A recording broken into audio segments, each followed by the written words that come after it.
Hello friends, welcome to my class. आज हम class 9th का चैप्टर 8 कोऑर्डिनेटर शुरू करेंगे। इस वीडियो में हम इंट्रोडक्शन और एक्सरसाइज 8.1 के क्वेश्चन नंबर 1 और 2 को डिस्कस करेंगे। तो कोऑर्डिनेटर होती क्या है? सबसे पहले what is coordinator? The literary meaning of coordinator is quad. Quad means four side, four, and the word lateral means sides. जो बेसिकली कोऑर्डिनेटर वर्ड है, ये दो वर्ड से मिलके बना हुआ है। पहला क्वाड है, क्वाड मीन्स फोर, और दूसरा लेटर है, lateral means sides. It means quadrilateral क्या हो गया हमारे पास? Therefore quadrilateral is a plane figure bounded by 4 line segment. ये मैंने एक फिगर बना रखी है। कोऑर्डिनेटर चार साइडों से जो भी फिगर बनती है उसको क्या बोलते हैं? हम कोऑर्डिनेटर बोलते हैं। जनरल फॉर्म है, जैसे रेक्टेंगल वर्ड आप यूज़ करते हो, that is special type of coordinator. उसकी कुछ प्रॉपर्टीज होती है, इसलिए उसको क्या बोल रहे हैं? हम रेक्टेंगल बोल रहे हैं। लेकिन अगर जनरल वे में पूछा जाए तो वो क्या है? हमारे पास कोऑर्डिनेटर है। तो ये हमारे पास ए बी सी डी है। ए बी एक लाइन सेगमेंट है, बी सी एक लाइन सेगमेंट था, सी डी एक लाइन सेगमेंट था, और डी ए भी क्या था? एक लाइन सेगमेंट था। जब ये लाइन सेगमेंट, चार लाइन सेगमेंट आपस में अपने एंड पॉइंट के ऊपर क्या करते हैं? मीट करते हैं, तो ये जो शेप बनती है उसको क्या बोलते हैं? हम कोऑर्डिनेटर बोलते हैं। सम टाइप्स ऑफ कोऑर्डिनेटर, कुछ टाइप्स है बेटा, बहुत सारी टाइप्स है कोऑर्डिनेटर की। पहली ट्रेपेजियम है।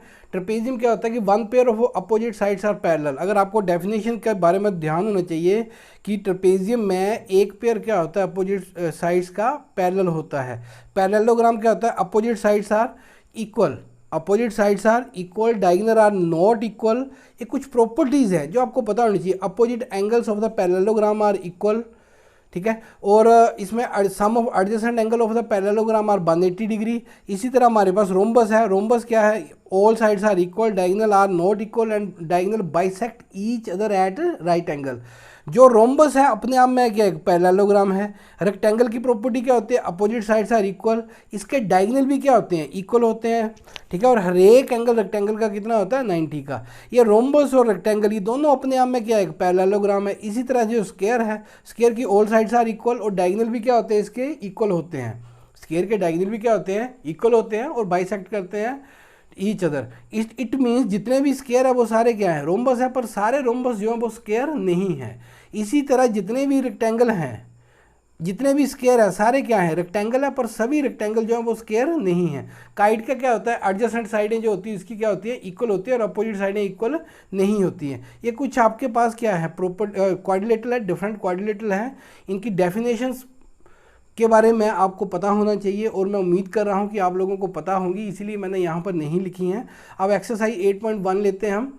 एक्सरसाइज 8.1 का फर्स्ट क्वेश्चन है, the angle of a coordinator are in ratio. Ratio का मतलब मैं आपको पहले भी बेटा बहुत बार बता चुका हूँ। रेशो का मतलब कहता है कि दो चीज़ों को आपस में क्या किया जा रहा है? डिवाइड किया जा रहा है। The angle of a coordinator are in ratio 3:5:9:13। इनके जब इन एंगल्स को आपस में हम डिवाइड करते हैं, मान लो मैं फर्स्ट और सेकंड को डिवाइड करता तो आंसर 3:5 आता है।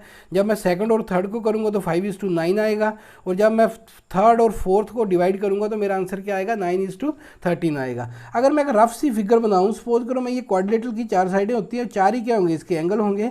ये ए आ गया, ये बी आ गया, ये क्या आ गया? सी, और ये क्या आ गया मेरे पास है? डी। अगर यहाँ पर देखो तो यहाँ पर हुआ क्या है? इसने बोला कि जो रेशो है, जब मैं इन एंगल्स को ए मान लो, ए, अब मैं मान लेता हूँ कि let angle A equal to, जो भी आपको रेशो दे रखी है उसको उसके साथ एक्स लगा दो, 3x।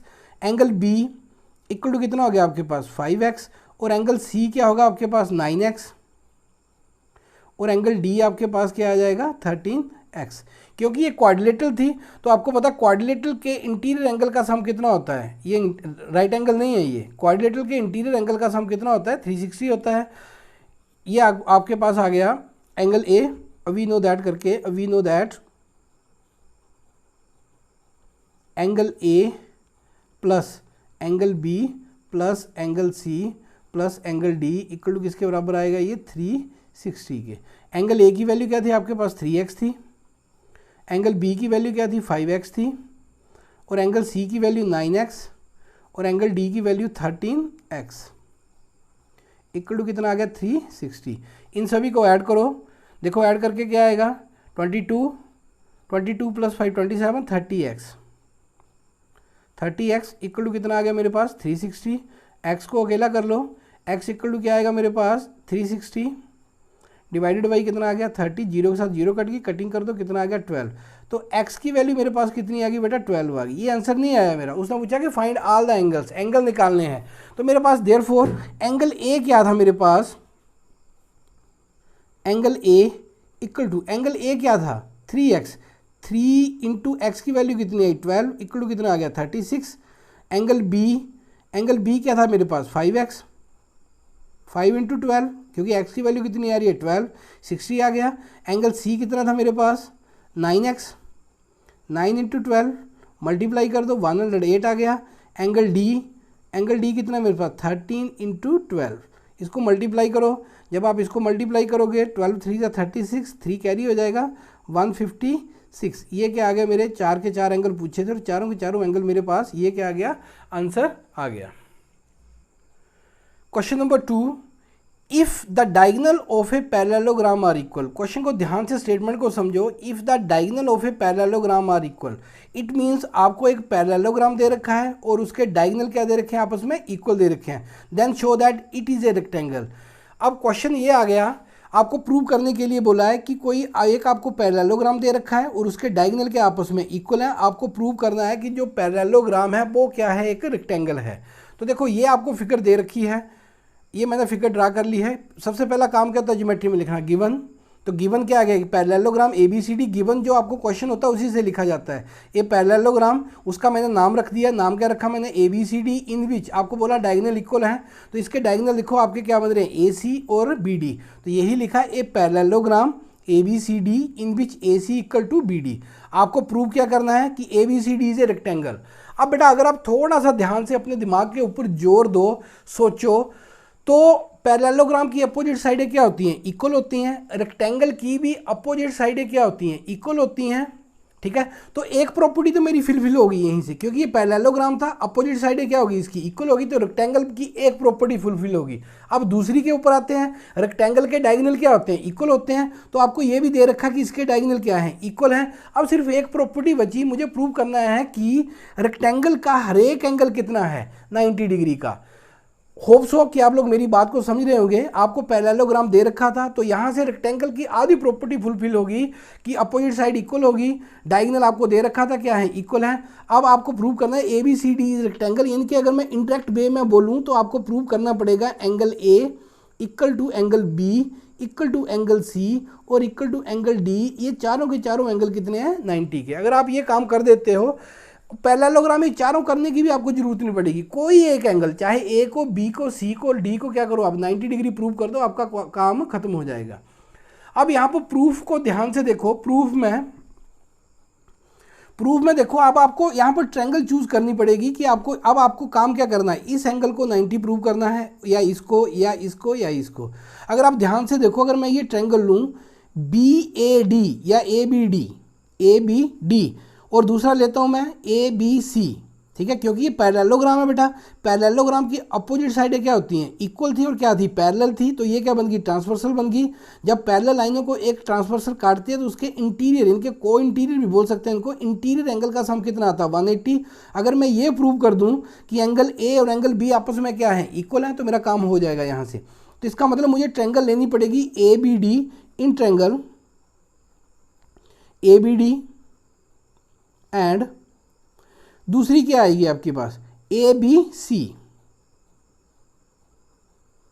यहां पर देखो अब आपका जब मैं ABD ले रहा हूं और ABC ले रहा हूं, एक साइड कॉमन आ रही है, AB इक्वल टू किसके बराबर आ गया, AB के। अब मुझे इन दोनों ट्रायंगल को कॉन्ग्रुएंट प्रूव करना है। तो आपको ये ऑलरेडी पता है बेटा, कॉन्ग्रुएंट प्रूव करने के लिए आपको ट्रायंगल के 3 पार्ट इक्वल प्रूव करने होते हैं। तो आपके पास क्राइटेरिया था SSS था, इनके तीनों साइडें बराबर प्रूव कर दो। एक SAS था, ठीक है, जो साइडें बराबर हैं उन्हीं का इंक्लूडेड एंगल होना चाहिए। और एक था हमारे पास ASA, एंगल साइड एंगल, जो बराबर एंगल हैं उन्हीं की इंक्लूडेड साइड क्या होनी चाहिए, बराबर होनी चाहिए। तो यहाँ से देखो AB कॉमन आ गया। आपको ये दे रखा था, अब मैंने ट्रायंगल ले रखी है ABD और ABC, तो यहाँ पर डायगोनल का यूज भी हो रहा है। यहाँ पर आ गया BD इक्वल टू किसके बराबर आ गया, AC के। ये आपको क्या था, गिवन था, और ये आपकी क्या थी, कॉमन साइड। अब दो पार्ट इक्वल होंगे। अब तीसरा देखो, तीसरा पार्ट कौन सा इक्वल होगा। अगर आप थोड़ा सा कंसंट्रेट करो तो ए बी सी डी क्या है, पैरेललोग्राम था, तो पैरेललोग्राम की अपोजिट साइडें क्या होती हैं, इक्वल होती हैं। तो यहाँ से मैं ये बोल सकता हूँ कि ए डी किसके इक्वल आ रहा है, बी सी के। ए डी इक्वल टू किसके बराबर, बी सी के। कारण दे दो बेटा, रीजन दे दो, क्यों होगा, अपोजिट साइड्स ऑफ पैरेललोग्राम। ये अपोजिट साइड थी किसकी, पैरेललोग्राम की। अब यहाँ पर देखो दो ट्रायंगल में उनकी साइड्स क्या हो रही हैं, इक्वल हो रही हैं। तो आप यहाँ पर लिख सकते हो therefore triangle A B D. पहला तो जैसे मर्जी लिख लो, लेकिन सेकंड में बेटा कोरस्पॉन्डिंग पार्ट ही होना चाहिए। अब ए बी को कौन सा पार्ट कर रहा था, ए बी ही कर रहा था, इसका मतलब यहाँ भी ए बी ही आएगा सामने ट्रायंगल। अब बचा क्या, ए बी डी, क्या बचा मेरे पास, सी बचा। थोड़ा चेक कर लो, ए बी के बराबर आ रहा है कोरस्पॉन्डिंग पार्ट, बी डी किसके इक्वल आ रहा है, ए सी के, बी डी किसके बराबर आ गया, ए सी के। इसका मतलब यहाँ पर आएगा बी ए सी। अब ये हो गया बी ए सी, यहाँ पर by triple S criteria use किया। जब आपने ये ट्रिपल एस क्राइटेरिया यूज़ किया, इट मीन्स इसका ये एंगल, इसको मैं 1 मान लेता हूँ, इसको क्या मान लेता हूँ 2, ये 1 आ गया, ये क्या आ गया 2। एंगल 1 इक्वल टू किसके बराबर आ गया, एंगल 2 के। ये बाई सीपीसीटी का मतलब है कोरस्पॉन्डिंग पार्ट है किसका, कॉन्ग्रुएंट ट्रायंगल का। एंगल 1 इक्वल टू एंगल 2 हो गया। अगर ये पैरेललोग्राम होगा तो इसके एडजेसेंट एंगल बन रहे हैं। Angle 1 plus angle 2 equal to किसके बराबर आएगा, 180 के। आप यहाँ पर देखो बेटा, ये पैरेलल लाइन है, ट्रांसवर्सल वाला कॉन्सेप्ट भी यूज़ कर सकते हो, वो आपकी इच्छा है। तो ये मैं लिख रहा हूँ यहाँ पर एडजेसेंट एंगल ऑफ पैरेललोग्राम। जब इनका एंगल 1 प्लस एंगल 2 180 होगा, तो एंगल 1 किसके बराबर था, एंगल 2 के। तो एंगल 1 प्लस एंगल 2 की जगह क्या लिख सकते हैं हम, एंगल 1 इक्वल टू कितना आ गया 180। यहाँ से देखो ये ट्वाइस एंगल 1 इक्वल टू किसके बराबर 180 के। तो angle 1 equal to 180 divided by 2, cutting कर दो, कितना आ गया 90। तो यहाँ से एंगल 1 की वैल्यू कितनी आ गई, 90 आ गई। एंगल 1 का मतलब क्या आ गया, एंगल ए आपका कितना आ गया बेटा, 90 आ गया। अब यहाँ से एक चीज़ नोट करो कि आपके पास ए बी सी डी एक ऐसा पैरेललोग्राम है, ए बी सी डी एक ऐसा पैरेललोग्राम है जिसका एक एंगल कितना है 90 का। अगर किसी भी पैरेललोग्राम में एक एंगल 90 का हो जाए तो वो क्या बन जाता है, रेक्टेंगल बन जाता है। Therefore A B C D is a parallelogram in which one angle is 90 degree. Therefore A B C D is a rectangle.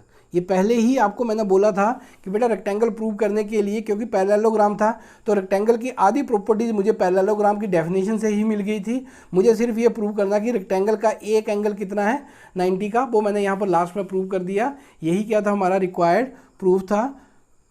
आज के वीडियो में इतना ही। Thanks for watching.